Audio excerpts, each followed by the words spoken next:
Good afternoon, everyone, and welcome back to the Dark Thought Space here at Clerkenwell Design Week, brought to you by Dark Media in collaboration with Village Lighting. My name is Matt Waring, I'm the editor of Art Magazine, and I'm very happy to be bringing you this next talk, which is a conversation with DPA lighting consultants and Concrete about the stunning Botree Hotel in Marylebone London. Now, before we get in, has anyone seen the Botree or been there or even stayed in there? No, okay. I suppose why would you stay in a hotel in London if you're all from Amsterdam? Anyway, well, you'll see some amazing images on the screen just here anyway. So, this is a project that has featured in both Dark and Art Magazine last year, thanks to its beautiful interior design and lighting design. So, to get a bit more insight into this project, today I'm very happy to be joined by Michael Curry, who's Associate Partner at DPA Lighting Consultants, and Melanie Knüwer, who is Associate Interior Architect at Concrete. We're going to tell us a bit more about the project, so big thanks to Michael and Melanie for being with us today. So, to start with, it would be good to get a bit of background context on the project. So, what is Botree, and when and how did you both get involved in the project? So, Melanie, we'll start with you, please. Yes, Botree is a luxury lifestyle project. I think we got the assignment in 2020 and it was completed in 23, so we hardly like 20 months on it. We came into the project when it was already started. The architecture was is done by an EP architect from London, and I think there was another interior designer before which they were not that happy with, so we had to be very fast with our design and we got like a kind of design brief. At the same time, we were doing another hotel for Shiva, which was the client in Soho. So they asked us, can you do that? Can you, because they really wanted us to design differently, and we said yes, of course we can do that, because we really get like the inspiration from the neighborhood, and we also work with different teams on the two projects, so that was also our kind of internal challenge to get them done. Awesome. And Michael, at what point did DPA get involved? Was it a similar sort of time to Concrete? How did you sort of join the project? We did. We were actually just talking about this just now, and I should know this. I probably shouldn't say it openly here, but I didn't realise that we were actually up against a couple of other lighting designers at the time, so we were in a bit of a bid to get the job. Luckily we got the job, and it was around the same time, maybe a year after, or half a year after you started your work on the surprise, and the model really was the first thing to touch. So yeah, that was our starting point. And as Melanie said, we don't design. I think everything, all the success of this project is the collaborative aspect of the whole thing, including the client, Shiva, and that really just worked through really nicely through the whole design process. So the narrative that Melanie was talking about, that was the first thing we took on board, including the operators briefing, all that sort of thing, and then we started out thinking. But the design briefing came very much from Concrete in terms of the overall vision of design. And again, it was a very different design to anything we'd seen before. Okay, and that leads very nicely on to my next question, which is about the design brief for the project. So, Melanie, you mentioned that Concrete came into the project after another interior designer was already involved. So did that affect how you approached it? Were you given a specific brief to say, you know, do something that's not like what they've done, or was it like improving what was already there? Like, what was your brief for it, I guess? I think in general Dutch designers are a bit bold, so we always like to challenge, and we are a company with 50 people. We do we do have quite some hospitality experience. So what we do in the first place is really we clear up our mind and start almost with a blank sheet. So we neglected everything that was in the floor plans because it was a very traditional setup. Okay, you have the big entrance, you have the typical reception desk, you have a bar, and you have like more or less typical lobby. So we felt like this is really, and I think that was maybe also the main reason why they approached us. So we thought of it differently. And what we did in the very beginning, we really tried to get to know the neighborhood. We really strolled around Marylebone, which is a really nice, cute area, I have to say. And we figured that the hotel is really at the end of Marylebone Lane. So our main idea, even without designing the spaces or making full sketches, was like, okay, how could we capture that vibe that we found in the neighborhood, which is really like a lot of little shops, like small restaurants, like quite an attitude, and the people who live there, stylish, fashion related, a lot of flowers, really a lovely neighborhood. And also the briefing from the owners was that it's not meant to be a hotel only for international travelers, but also for the people from the neighborhood. So for example, the bar, he was saying, obviously you don't go to a hotel in London, but the bar I could really recommend because this is really meant to be a spot which is also attractive to locals and which is also a bit different than the rest of the hotel design. Okay, and Michael, from a lighting perspective, Melanie was talking about how Dutch interior designers like to be quite bold in their approach. So how do you match that with a lighting design and create something that pairs well with it? Again, you know, we have to follow in their footsteps in a way. I remember that reminds me about the flowers, and there was a page which was, I remember when we were reviewing it internally and saying, right, okay, we're going to bid for this, and I think I said, right, I want to do this, because it's really good. There was a page that had some feet sticking out of flowers with robes on, and it was just that sort of quirkiness that whoever put the initial bid together, whether it's just a single image, it doesn't have to be to do with interiors, architecture, or lighting. But can sometimes, like, you know, that's the thing that the client bites. And we tend to do that ourselves as well. You know, sometimes we do our presentations and there's one image that somebody external may look at and think, that's a bit of a weird image. And then, bang, they realise where it's come from. You know, that sort of narrative, whether it's a thin or thick thread going through the design. So as soon as we saw this, we thought, yeah, we've never worked with concrete before, so we really wanted to work. So maybe that's why we did, you know, we worked extra hard to get the job. But to try to, okay, we were talking earlier on about not cookie cutting, and okay, it's an obvious thing, I'm sure lots of people say the same thing. But it's very true. You know, if you really want to be a designer and you don't do what you've done on the last job, or the job before that, and you work collaboratively with creative people, whether that's a client or an interior designer or an architect. So I don't know what the answer to that really is. I think we just listen and then we respond and we try not to do the obvious. I always think, you know, like light a bar front or don't light a bar front. Like sometimes we thought, well, why are we lighting this bar front? Because it's not actually a very nice feature. It's a little bit of a, you know, it's nice materials, but it's not the key feature. You know, that's the feature or that's the feature. So you need to look at it project by project. Sure. And just for clarification's sake, what was the scope of your work on this project? So was it Melanie for Concrete? Was it all of the interior spaces, the sort of front of house, public areas, the extent of the rooms as well? What areas did you cover?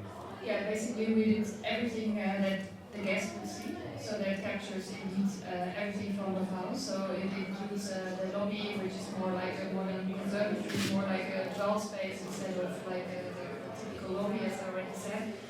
We did the restaurant, which is on 3 floors. We did the bar. There is a, I don't know might be some images, but there is a huge event space in the basement, which is, I think, still not officially open, but it's planned as a really, really crazy nightclub, which is also, from the lighting perspective, really interesting. We did that together with a company from LA. It's also used as an event space, but yeah, and then of course we did all rooms and suites. The gym, yeah, it's actually everything that the guest sees. And that's also how we approach our design, is we really think about the guest experience from the first moment you enter a space until you go to your room. So this must be an exciting journey, ideally without any signage or anything saying you have to go there or there, but it should guide you naturally from, let's say, one spot to the other. And presumably that's where something like lighting design comes in to kind of help with that intuitive wayfinding. Yeah, I think so. It's interesting. I was in there earlier on today for a meeting with still at work where, as you say, the E2 and E3 is actually now open. Well, I think as of this weekend it's going to be open. And it's incredible. It's, it's a bit. It's very colourful and lots of screens, a lot of money thrown at it. And in terms of the design and wayfinding, again, we concentrated on elements which were interesting. And I was doing a bit for a project earlier on today as well on video call, and I was saying, downlights aren't what lighting designers use. Okay, we use them, but personally, that's the last thing I ever use is a downlight. So you start off with lighting, the materials, all that sort of thing. There's a lot of greenery in there, and maybe that's a sort of a Dutch influence as well. Well-being and all of that. So it's like we had a lot of hidden lighting to lighting with greenery. So I think that the whole space feels really good. There's little key points that we've designed which we lit. So this is where the collaborative work comes in, because if we had a blank canvas, it's very difficult to put a light somewhere that we don't know what's going to be there. And then also the staff are really important, because they sort of do guide you around rather than it being a traditional reception with all the other components that go with it. These guys have created something a little bit more interesting, I think. But with those components mixed up a bit, I would say. Yeah, and I guess what was about our cooperation, what was really nice, I mean, when we start designing, for us light is such an important factor. So we are not like proper lighting designers, we do have like more of a gut feeling, but we think about it already. We think about, okay, we need like something to get it cozy, like decorative light, we need something like indirect light, and we need something to point out, to highlight, really this different type of layering in light. So I think we had a lot of ideas that we shared with Michael and his team, and I think what turned out so well was that you guys really understood what we wanted to achieve, and that you really improved that you complemented it, and that it become like one. And I think that the tricky thing about light, if it's not decorative, is that you hardly see it, so it must be really well integrated. And for us, we used a lot of like natural materials, for example, in the lobby, and the light was really to emphasize the richness of like the soft oak, or like the stone floors, or also like the green, as you said. If you don't light it up well, it just can look very sad. But if you do a really good job, then it gets very crispy, and I think that's what we are always striving for, to get like a really crispy atmosphere. And then, like, for example, in the Botree bar, that was really, I think that the whole design was based on this light feature, which is the ceiling. I don't know if the image, this is the nightclub, but the Botree bar is like a corner location with an external entrance. And the idea was actually inspired a bit by the neighborhood, by a peacock, because we felt like a peacock is like an animal showing off. I think there is a term peacocking even in English. So that was kind of our inspiration. We were not allowed to name it like that, which was our first intention, but anyhow, it was like, okay, how can we transform it to make this a really bar which is not there yet, and but really translate it in an abstract way, so make it a modern, contemporary interior. And that was with this abstract, let's say, feathers and different, it is very simple. It looks very simple, but of course there's a lot of technique behind, also like installations and stuff.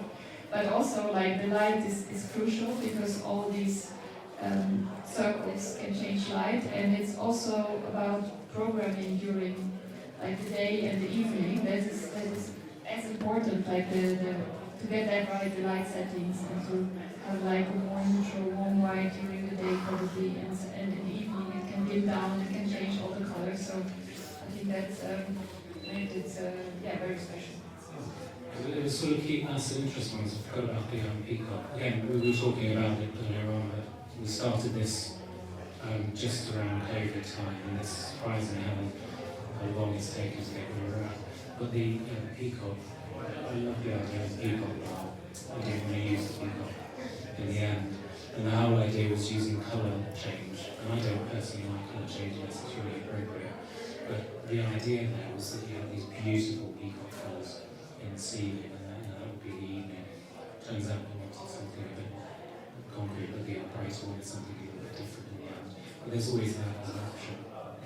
Okay, and it's really refreshing, Melanie, to hear that you have this acknowledgement and understanding of the importance of lighting design, because I'm sure, Michael, you might have experienced in the past, there's been projects where lighting designers are brought in a bit too late in the process, but it sounds like this has been a very strong collaborative effort, like from the get-go, essentially. Like we both working together, like quite closely from the beginning of the project.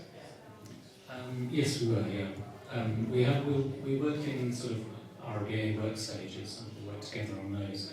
So we worked very briefly on sort of stage 2, let's say, just in terms of collaborative discussion and ways of usual thing with the visuals and getting the design so that the client could understand it. Not that they didn't understand plans, but it just as an initial, visual works so well. And then we worked closely on all of the other stages to the detail level.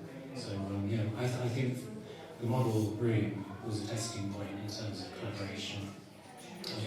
We all got on really well. I remember that we were together in the model room, and then we didn't get the right light bulb, and we went somewhere to get another one, or we tested like 3 or 4 different ones, because it's really crucial.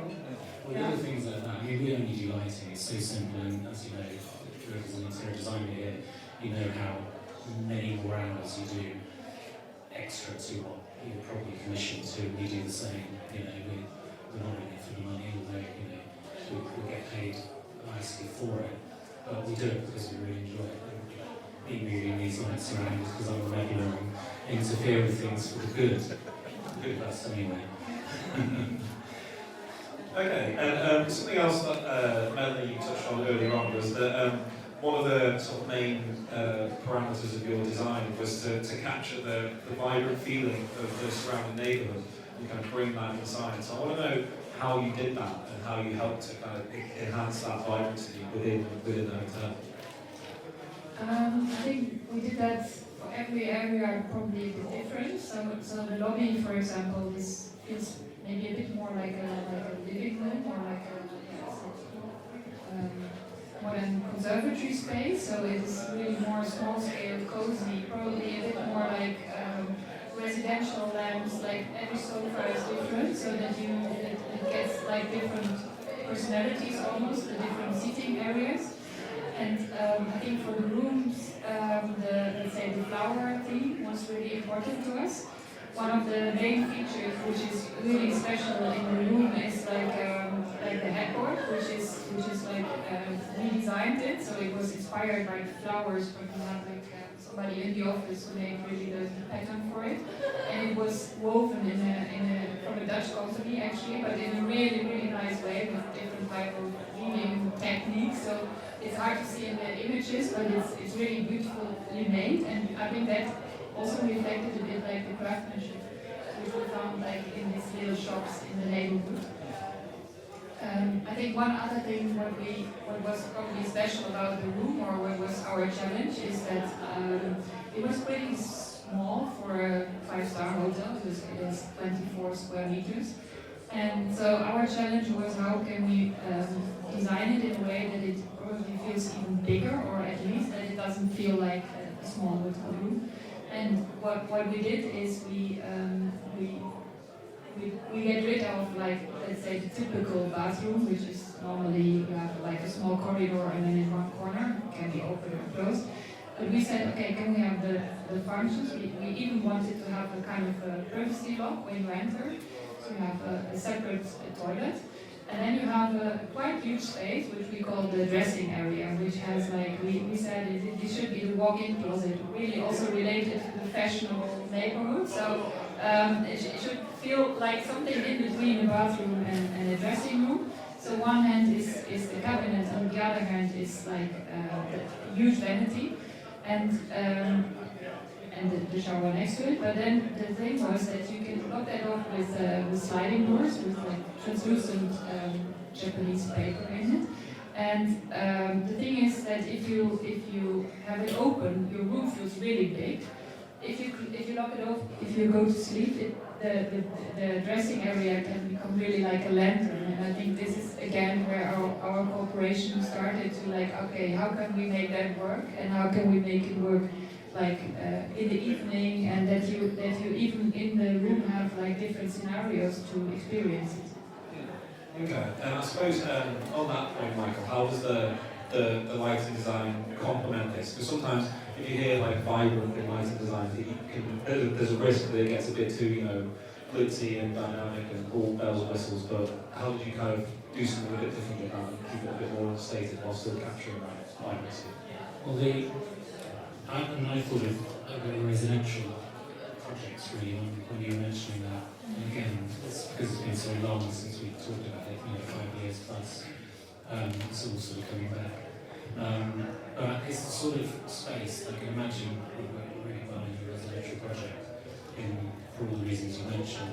I think it really worked well for the lighting because we try to keep things really simple because we know clients, the worst bugbear, I'm sure you'll come across this, hotels are badly designed and you press a button and something else turns on, you never know what to do. So every single project, we've been doing this for years and years anyway, so hopefully we got it right. And this one was even more tuned down. And it was all about the feel, so we had a matte scene, we had a bright scene, and we had a low scene or whatever it was. So very, very simple. In terms of keeping to the true essence of the design and the Japanese paper and how it made the space feel a lot bigger than it is, because it was quite small actually. And I've had the benefit of staying there as well. So I think everything you said, thinking about it now, retrospectively, worked well, even though I knew what I was looking for, I suppose, in a way. But for the lighting, again, I mentioned about downlights, so there's a sprinkling of downlights and they're there for a reason.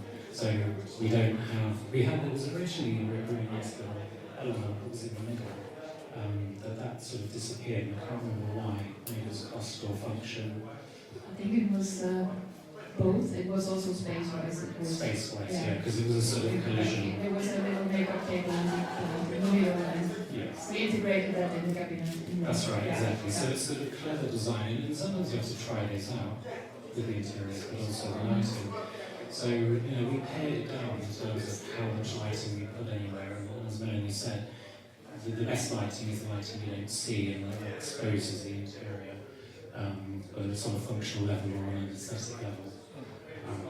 So I think what we did collaboratively, again, worked well. Yeah, and I think what you guys are talking about with creating a kind of more residential ambience within the hotel is really interesting, because we hear about a kind of a contrasting styles of other projects, like we talk about the hotelification of the workspace. So to hear it go the other way, and say we want hotels to be more residential, or we want our offices to look like hotels. It's quite strange.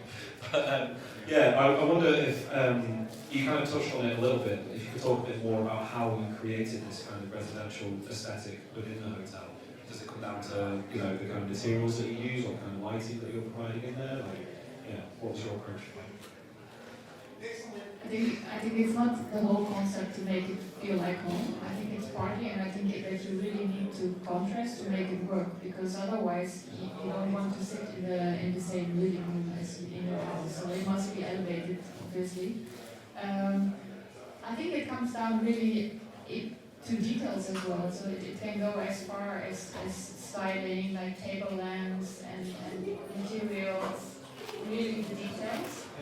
And I think what makes it different is that, yeah, you in your house, I think it's less comfortable most of the time probably, and less efficient as well, like the I think choosing the right products, and again I stand in the lobby and I've had sort of meetings with people, and I think it's choosing the right product first of all, decorative lights or whatever it might be, but then having the right feel, the overall feel. So the planting, it's something that I suppose at percentage, if the whole thing was covered in greenery, you'd have a different feel. I mean, something, and if it was lacking in something, it would feel a bit sort of cold. I think what we did also work closely with Concrete, because they're in Amsterdam this year. We had them on the lamp specification for every decorative light. So we narrowed this down to 2 manufacturers, just so that it was helpful for the operator to maintain it. In fact, I was in there today into the maintenance area, and I said, where are all your lamps? Because I was going to try something else out. And it was immaculate. It was great. It was like a store cover. So that's good. That sort of worked well. And they're all like colour switch. I mean, these ones here, obviously, they're a little bit too cool for our liking. But maybe next year we'll get T7 or something like that. We'll get it right eventually. But we worked with them on the colour temperature, the lamping type, and obviously the dimming throughout. I love that you were there this morning as well. It's like you were brushing up ahead of it all. To be honest, because I had this interview, I thought perfect place to get good Wi-Fi, and also I needed to go and have a look at something that I've been promising to go and see for a while. But yeah. Okay. But kind of picking up on what you were just talking about, in terms of the kind of marriage between the architectural lighting and the decorative lighting. Obviously, this kind of helps create this kind of warm, richer ambience, but is it a difficult balance to strike? I mean, obviously you helped with the specification of decorative lighting, but is that something that's a typical process for DPA projects? And can you just talk about the balancing act, I guess? Again, I mentioned before, we do interfere, and I do in a way. We've moved wall, it sounds a bit extreme, but we've sort of moved things around architecturally just to suit the way the lighting works. So for example, in here, there's a nice sort of symmetry, and we sort of have asked for things to move and coffers to move just so it works really well with the architecture. We've probably did that to a certain extent, architecturally and for the interiors. In terms of what's the main part? Just the kind of the balancing act of the marriage between the architectural lighting and the decorative lighting, and how it all overall contributes to the ambience of the stuff.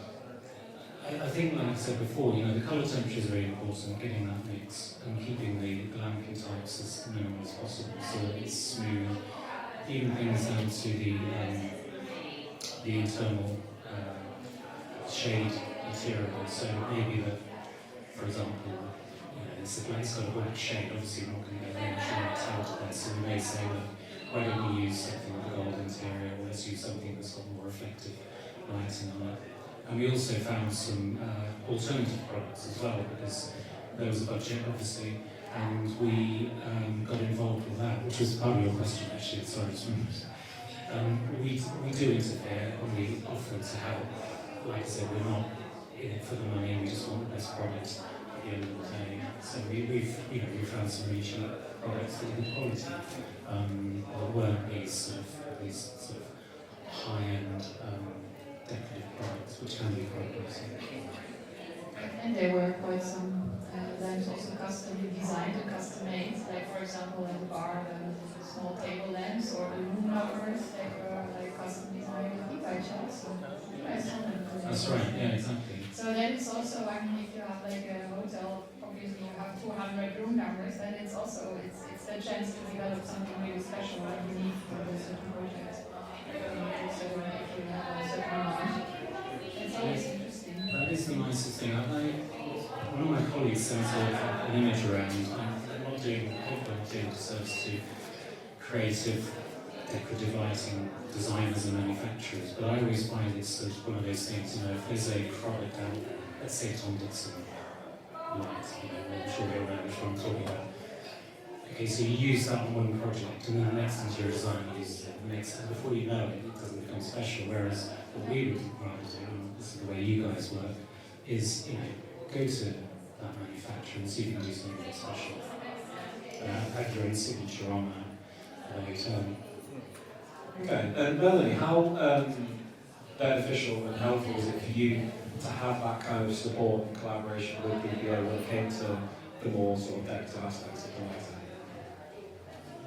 I think it is super important to have like a partner who understands what you want to achieve. I think we never really had discussions about that, to be honest. I think it's also sometimes to say, okay, this area really needs to be darker, or like we don't need light here at all. We want to emphasize this and to guide people there.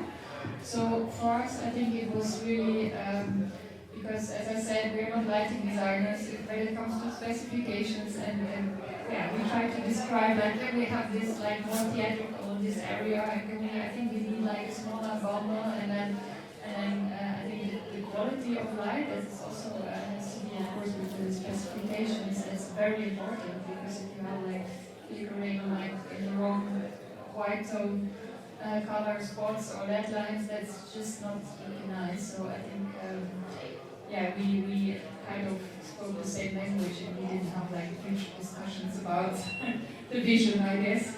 It's interesting, but I was just going to say it became natural. The conversation became natural because we were both interested. In terms of our companies, we were both interested. But I remember an area that actually wasn't realised, I can't remember it's called now, but one of the bars, the secret bar. And then it was, that had to have a theatrical theme of sort of honesty, let's say. I always use this sort of thing. If we're using something surface mounted rather than trying to hide it, there's an honesty about it, which is quite nice. I like that. And I think I remember saying, let's use something with button doors, let's go a little bit step forward further, and have something that's more like, looks a little bit cheap, probably $9.99 from B&Q, being very cute. But let's have it in a 5-star hotel, because it's something that people just brought in for that stage performance. But that wasn't realised in the end, which is a shame. Well, yeah. And this is going back a little bit to something that we talked about earlier on, but Melanie talked about how with the interior design you wanted it to feel quite intuitive for guests to be able to have this kind of journey from the lobby all the way to the room. I wonder, how did you achieve this kind of natural flow throughout the hotel? A lot of studies and sketching, I have to say. It was also not right in one go. Also the client had quite an opinion about that. We even started with, in our very first concept, we thought, can we bring the lane into the building? So we even said, can we have like a public lane through the building? And then, of course, programmed by because but that was a bit too far. But yeah, it is really like sketching, designing, and like what you like to see. And I think what's interesting is this entrance area. I'm not sure. It is like a round space, and there are like triangle swiveling kind of panels, and they have so obviously 3 sides. So one is a kind of shelving where artworks from local London artists are showcased, and then the other side is a mirror, and the other side is an artwork. And the idea of that was that you can really play with it, so that even the interior can change during the day. So maybe in the morning you want like something fresh, and you have only the artwork, or you have and then maybe in the evening when you want to go out you only show the mirror, but you also can have the combination of the 3. And I think this is also like you do with your light scenes, you dim the lights down, obviously in the evening, that you can even play with the interior on that. And then obviously you need to find like the elevator, the lifts to go up, but you don't want to see them when you sit in the lobby. So that's how like this wooden vertical structure came up. And that you really you create a kind of zoning where it makes it more or less natural without interfering. This is always really tricky that you yeah, you need to find the lifts, but you also don't want to see them. Okay, and I suppose, Michael, when we talk about the kind of journey that guests go through for a hotel, it begins with the outside, and the outside has this amazing facade structure which is beautifully lit by yourselves. I wonder if you could talk a little bit just about that and the kind of the process behind the facade lighting as well. Sure. Like I said, I was down there today, and one of our clients, or part of the client team, he's an architect, there's two of them, they're trained architects. And I only found out today that he used to work for the architect, famous architect, and I can't remember the name. But if anybody's been around Marylebone, there's around this site, there used to be a car park there in the 1960s, 70s. And it echoes, the current design echoes the design from them. So it's a concrete, sort of triangular, sort of angular shaped structure. Really interesting. I love 1960s architecture, good architecture. And so that was the starting point for EPR in terms of their narrative. So that came down obviously, and then the lattice that's in the centre of that, probably is, if this is on a loop, you've seen the front. Again, we've used colour change there because it'd be wrong probably not to, for certain events, cultural events or anything like that. And we wanted to emphasise that and obviously try to hide the lighting. So there's a lot of integration there. To get that right. In terms of the exterior and interior, we did a survey first of all. We do a lot of boring stuff. I quite like it. EIAs, environmental impact assessments. So we do that all the way through to like massive master plans. So we did a study of the viewing points of the hotel. And surprise, the architects did a brilliant job in their central sort of lattice was key to looking through coming from Bond Street down Marylebone Lane. So that was our sort of hierarchy, let's say, in terms of what we like. We had to like that. And then the other two elevations, there's actually 3 elevations. And then we sort of quietened down the side elevation, Henrietta, I think is that street. Henrietta Place. And it's quite a simple scheme. It's very simple, responding to the architecture. The entrance being the key here, and there's an events entrance around the corner, again the engagement there. But what was important was how that looked in terms of the guest's perspective inside. So we don't highlight any of the rooms, so we have the lighting on the sides of the little glass pods that sort of face the street. Yeah, I think we sort of struggle to see the lighting unless you're aware that it's there. I suppose that's the best kind of lighting design, isn't it? The lighting for events. Well, yeah, exactly. Yeah. And because that's what we do, then we better get it right. Otherwise, I am mindful of time. I want to turn it over to you guys to see what questions you have as well. But before I do that, I was going to ask you about some of the biggest challenges that we face, but that feels a bit too negative, so I'm going to go a bit more positive and ask you what your favourite moments are of the hotel. When you look at it now, are there any things that you think, oh yeah, that's the highlight for me, we've nailed that bit? I think the highlight in the process was probably the opening, because then our job is done. And I think what's really cool about like designing, and probably some of you guys are designers as well, is the moment that you see not even like your hard work, like a lot of coordination, lots of discussions with installation guys about ventilation, integrating everything nicely, that everything is getting built, but then the moment that the people, or let's say the hotel or the hotel director, general manager, that they are taking over and that people start using the spaces, that you see people sitting in the bar having a drink. I think for me that's the most rewarding, that you see it come to life and being successful. And then there were like small things.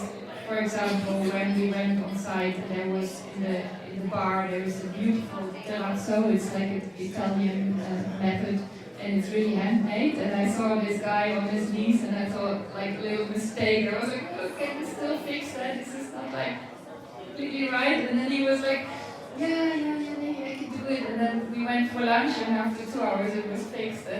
But it was so nice to see, because he was also passionate about his work and the craftsmanship. And yeah, these little details made it really special to me. I think ours are probably the same. I think going back today and seeing having people in there, and I always ask the same question for them, but I always ask, what's the room rate, not room rate, occupancy rate, and for them to be busy, that's a success, I think, collaborative success, and to have, it's busy there today, on Tuesday. So that, I think that's a success, and that's what, that's what I would probably take from it. I think the entrance was, it was one of those things that we tried samples. Our studio is in the middle of an old church, 3 floors up, and we did some tests down the road to get this visibility before we went and tried it on site. So it's a bit sort of like finger in the air, but we pulled it off, and I'm happy with the results on that. So I think the exterior was the challenge, I think, if you use the word challenge, and the success in my mind. Because the interiors were all, pretty easy, because it became natural. Of course, that's the main highlight, is the collaboration between the 2 companies, isn't it? Yes, exactly, that's what I was saying. Okay, amazing. Well, looking at the time, I would like to pass it over to our audience. Has anyone got any questions for Michael or Melanie that they'd like to ask? Yes, we have one.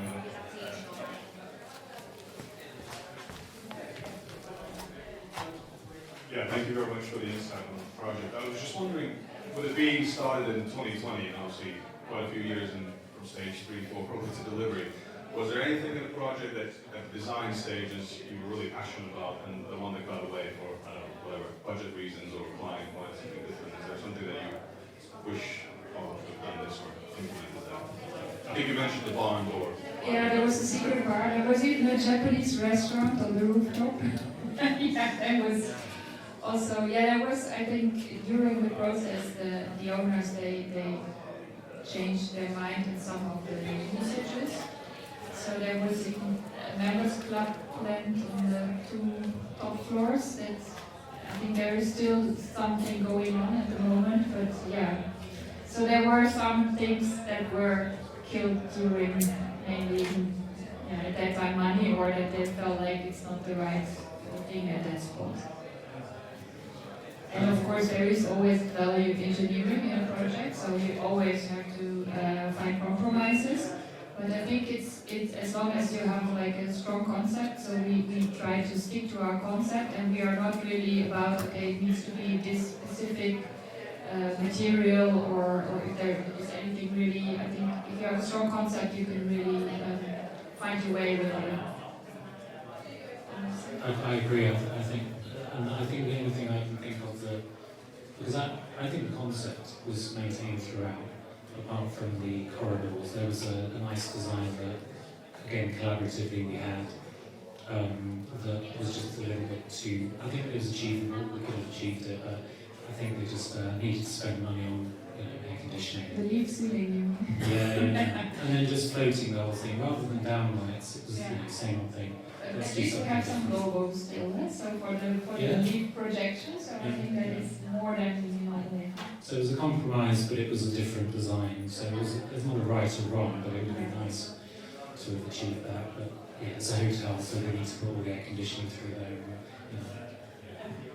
Okay, well, looking at the time, that is probably all we've got time for now. So thanks very much for Michael and Melanie for your time. Thank you guys for listening. I'm sure they'll stick around if anyone wants to come and talk to them afterwards. But yeah, until then, thanks very much. Thank you.